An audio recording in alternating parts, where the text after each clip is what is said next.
Esto es Lili en CDN. Buenas noches, familia, amigas y amigos. Bienvenidos a esta su fórmula antinovelas. Retomamos con las pilas puestas y en compañía de los mejores, o será así, los economontros. Tenemos aquí a nuestro querido Héctor Guiliani Curi, el macroeconomista, y al mejor profesor de todos, que se sepa, también hay que decirlo, el profesor Rafael Espinal, coordinador de la Escuela de Economía del INTEC. Vamos a excusar a José Alfredo Guerrero, que no va a poder estar con nosotros hoy porque tiene, bueno, mucho trabajo. Ese hombre está fajado, man. Hay que decirlo, que está fajado. Y luego de nuestra, bueno, singular cita de todos los martes con los economontros, vamos también a recibir a la gente del concurso infantil Pinta lo Nuestro, porque también tenemos que dar espacio en este verano a los chiquitines y buscar actividades que lo pongan un poquito más creativos, que los entusiasmen, porque ciertamente, caramba, qué tiempo de tanta prueba para todos, en el aspecto de salud, económico, familiar, obviamente la crianza de los hijos. Son muchas pruebas que tenemos que asumir y hay que asumirlo con buena cara, hay que asumirlo con buen pie. El optimismo perpetuo multiplica la fuerza, decía Colin Powell, y yo lo creo. Y por eso me encanta de verdad dar la bienvenida tanto a Héctor como a Rafael. Bienvenidos, ¿cómo están? Muy buenas noches, Lili. Buenas noches, Lili. Buenas noches a todos los que ven este programa. Este es el programa de más audiencia. Ya lo sabe. Rafael, está entrenado, Rafael. Mira, fíjate que yo trato de reírme y yo sé que tenemos temas importantes. Vamos a hablar con ustedes de la recuperación económica ahora en esta cuarentena extendida. Hoy justamente estamos estrenando las medidas del gobierno de este plazo de extensión del periodo, digamos, de emergencia nacional por 45 días que llevan, bueno, toque de queda y una serie de medidas que, bueno, todos entendemos que eran necesarias. Eso pienso yo, que hay una especie de criterio colectivo al respecto. Pero no es menos cierto que nos da muy duro y que vemos que es una carrera que no termina nunca. Y Héctor siempre ha hablado de la vacuna, debo decirlo, y seguimos aferrados a ella, pero no aparece Héctor.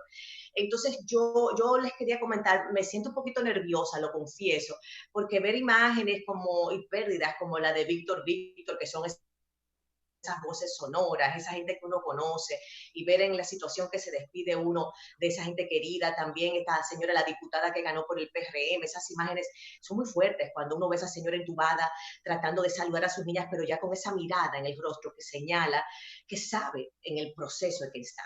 Tenemos una, vamos a decir, disponibilidad de camas limitadísima, incluso internarse es un lujo en estos días. Entonces hay muchas cosas que nos ponen muy inquietos, pero el plano económico es, digamos, la cuestión. Arranquemos con ese panorama económico, pero el miedo, vamos a decir, la preocupación, Héctor, también hace que la economía se impacte. La gente de verdad se siente muy asustada, a pesar de que no nos comportamos así. Bueno, mira, en realidad, Lili, era de esperarse el aumento en los contagios que ocurrió.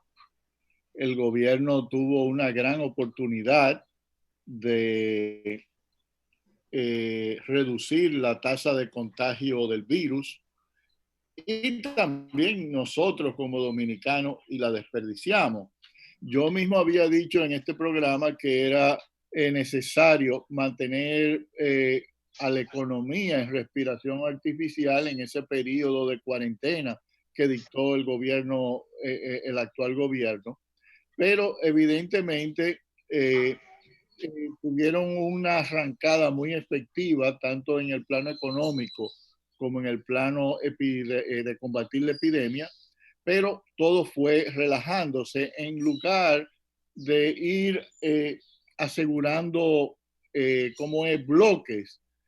Por ejemplo, en este mismo programa yo mencioné el hecho de que había partes que ellos no estaban atacando efectivamente, donde había aglomeraciones como en los mercados y también como en los barrios. Y escúchame, Héctor, que te interrumpa, pero bueno, recientemente hemos visto por todas las redes sociales imágenes de, señores, el chacumbele que está en los barrios, en muchísimos sitios donde la gente anda. Hemos visto imágenes de la juca en los barrios abiertamente, todo el mundo compartiéndola.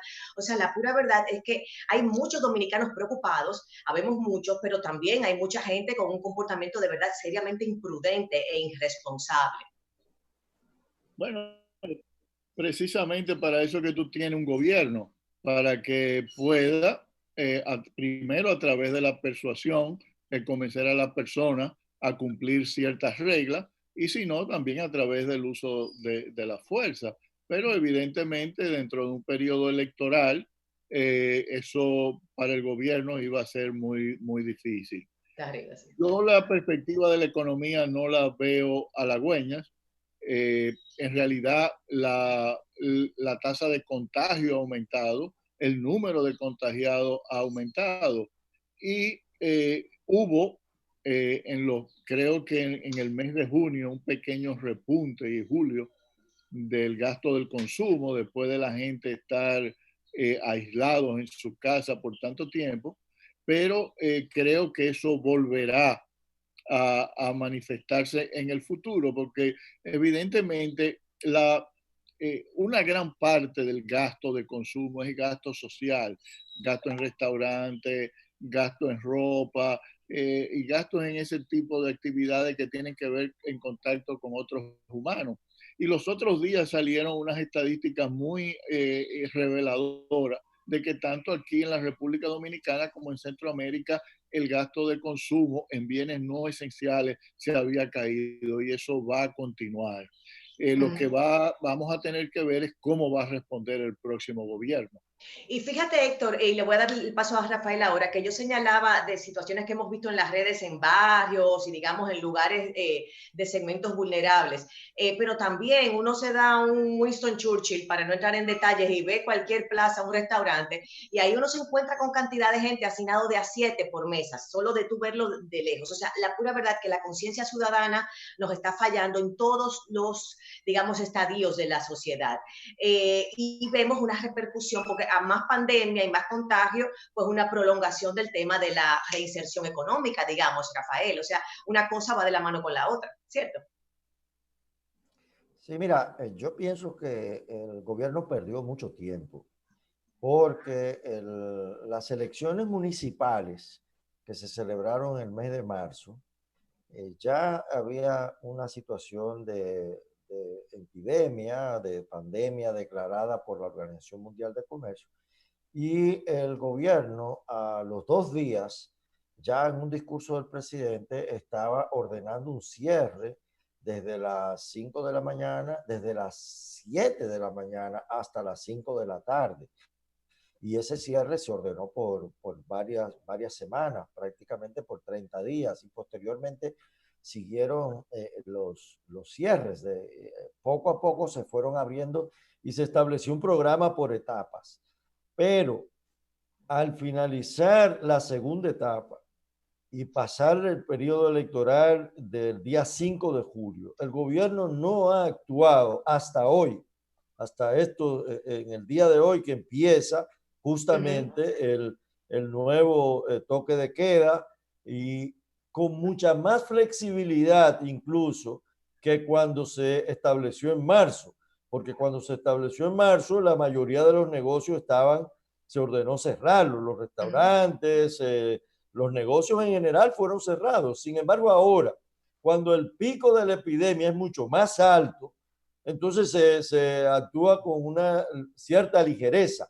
Yo pienso que hay mucha presión del sector económico, como tú has dicho, de los restaurantes, de los hoteles, de una serie de negocios que se han visto muy afectados, pero evidentemente la situación de hoy es mucho mayor que la de los primeros días de marzo, cuando empezó la pandemia, y creo que de común acuerdo las autoridades debieron haber tenido un programa más severo, por lo menos durante los próximos 15 días, porque el contagio del periodo del día 5 de julio y de los días antes, donde se está manifestando ahora en múltiples dirigentes políticos que están contagiados porque hicieron mucho contacto físico con sus seguidores antes de las elecciones. Ahí está el alcalde de Santiago, Abel Martínez, hay otros. Que ese es un dichoso, Rafael, ese es un dichoso que consiguió cama en el Homs, porque déjame decirte, no hay camas, que eso es otra cosa que la gente se está preocupando, no hay realmente, en todos los hospitales no hay disponibilidad para recibir pacientes de alto riesgo, o sea que la situación está complicadita. Y se dice que Abel Martínez está en buen estado de salud, pero que tiene complicaciones que le obligan, digamos, a estar hospitalizado. Mira, ¿Qué para dice? restablecer la economía hay que hacer, es como los pacientes del coronavirus, hay que internarlos y en los casos más graves hasta un coma inducido. Yo creo que la economía, para poder restablecerla, dada la gravedad con la que se está expandiendo el virus, necesita una aplicación de medidas más drásticas en este momento, por lo menos durante 15 a 20 días. El presidente Ujú. solamente ha ordenado el toque de queda, pero en términos de las fases de cierre y de apertura de negocios, estamos en el entre en todo ahora mismo. Exacto, júntense todos hasta las 5 de la tarde o hasta las 7 de la noche, de acuerdo si es sábado o domingo o si es de lunes a viernes. La pura verdad que es una pena que tengamos tan poca conciencia ciudadana, en adición a que los recursos que fueron en su momento se veían como cifras importantes, no vemos muy bien en dónde se han materializado Héctor y Rafael, porque aquí en el país están faltando pruebas, ni siquiera podemos contar con pruebas para definir si estamos o no contagiados en términos de toda la necesidad de la población. Entonces yo sentía como que ese numerito de todo lo que se cedió, todo lo que se donó y todo lo que se definió también como recursos para la pandemia iba a cubrir esas necesidades. ¿Qué dicen ustedes? Héctor. Mira, yo creo, Lili, y quiero aprovechar la ocasión de que hay una gran lección en esto con lo que se refiere a la continuidad de los gobiernos. Los gobiernos generalmente justifican aquí en la República Dominicana la continuidad en términos de que pueden, adquieren experiencia y pueden resolver los problemas de manera más efectiva. Y lo que muestra esto aquí, en nuestra experiencia en la República Dominicana, es, y no solamente en la República Dominicana, sino en casi todas las partes del mundo, es que evidentemente el continuismo no lleva a mejores resultados, ni la continuidad. Tú tienes que buscar fórmulas nuevas, sangre nueva en un gobierno, y por eso es ¿Qué importante. infieres tú, Héctor? ¿Qué infieres tú de esta selección, digamos, del nuevo presidente electo Abinader, de su gabinete, digamos, económico, de ese equipo? Bueno, yo no me gusta, yo no quiero evaluar personas, pero sí veo que hay un elemento de continuidad cuando en realidad debió haber roto los esquemas, roto los esquemas de política económica y de actuación. Tómate el caso del turismo. Es posible, todo el mundo sabe que a la República Dominicana no va a venir personas si nosotros no resolvemos el problema. Porque evidentemente los viajeros de la Unión Europea, si vienen a la República Dominicana, van a tener a retornar a su país que permanecer 14 días en En cuarentena. cuarentena. Uh-huh. Entonces, los turistas no van a venir a la República Dominicana si nosotros no controlamos el coronavirus. Y de parte del gobierno entrante todavía no han habido señales claras. Y yo creo que esa es la parte más importante en los actuales momentos, mucho más importante que la económica. Es decir, la necesidad de tomar medidas drásticas, como decía Rafael, para parar el crecimiento del coronavirus, porque la situación es más grave que Y cuando te, iniciamos. Claro, ahora mismo vamos a decir la curva ya ha aumentado la base, o sea, tenemos obviamente eso es exponencial. Fíjate que el tema del turismo que tú lo tratas, Héctor, y me encanta el punto, porque yo siento que es un engañabobos, en el sentido de que, bueno, recibimos un par de avioncitos, hacemos mucha fiesta y entendemos que con esto se ha reactivado el sector, pero no es cierto, los costos operacionales de una industria tan costosa, valga la redundancia, y tan amplia como el turismo, no se sustentan con 2 avioncitos que lleguen de gente, 4, 10, lo que usted quiera. O sea, la pura verdad es como querer pensar que estamos en el camino de la solución cuando es imposible. Quizás es mejor asumir la realidad de que no, esto tiene que apagarse la luz, bajarse los breakers y entonces arrancamos de cero después. Digo yo y les pregunto, vamos a arrancar con Rafael sobre eso. Sí, fíjate, los organismos internacionales y particularmente el Fondo Monetario, que todas las semanas publican artículos en relación con la situación económica mundial y el avance o retroceso de la pandemia, ha insistido y lo ha dicho reiteradamente que los países que tienen un alto nivel de ingresos por concepto de turismo van a sufrir un shock muy fuerte durante los próximos 2 años. Y lo han dicho de una manera reiterada. Yo veo que las autoridades que hacen pronósticos en la República Dominicana hacen pronósticos que realmente son insólitos, porque decir que la economía va a decrecer un 0% cuando los ingresos del gobierno se han caído en 48,000 millones de pesos, y eso da una idea de la magnitud de la caída del consumo que hay, porque el ITEVIS es la principal fuente de ingresos. Cuando tú ves hoy datos de que hay 336,000 trabajadores menos cotizando a la seguridad social y 9,800 empresas que no están en la seguridad social, tú no puedes decir que la economía va a crecer 0%. Las estimaciones más optimistas podrían hablar de -5, -6%. Y barato me los hallo. Oye, Rafael, barato me los hallo.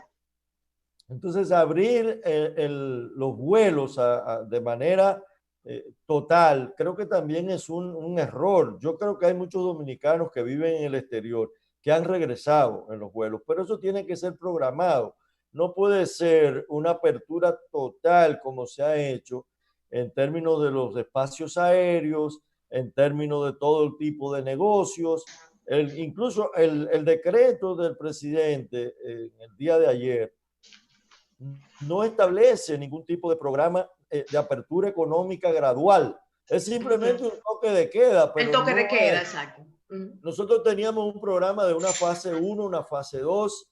De la fase 2 se pasaba a la 3 si en la 2 estaba mostrando una disminución de los casos. Sin embargo, hemos volado todas las fases y eso traerá consecuencias económicas. ¿Por qué? Porque en la medida en que no se controla, como dice Héctor, la pandemia, es muy difícil restablecer esa fuente de ingreso de divisas que es el turismo. Y es un espejismo creer que están llegando los aviones cuando al final España ha recomendado a sus ciudadanos que no viajen aquí, creo que Italia por igual. O sea, hay muchos países de Europa. Los Estados Unidos han recomendado eso. Imagínate que son de los mercados que son volumen para nosotros. Vamos a entrar... Cuéntanos, Héctor, perdona. No, pero ahí es que tú verdaderamente necesitas un liderazgo fuerte, un liderazgo con carácter.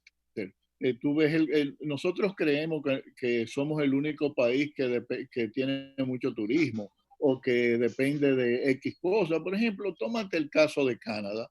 Canadá depende mucho del turismo norteamericano, es casi un negocio de 21 billones de dólares anuales, de los cuales 11 son norteamericanos. Se le cayeron los precios del petróleo. Sin embargo, Canadá mantiene su economía cerrada. Nos vas a decir, Héctor, tras la pausa, cuál es ese modelo canadiense, a ver qué cosas podemos emular en República Dominicana, porque la verdad que hay que ver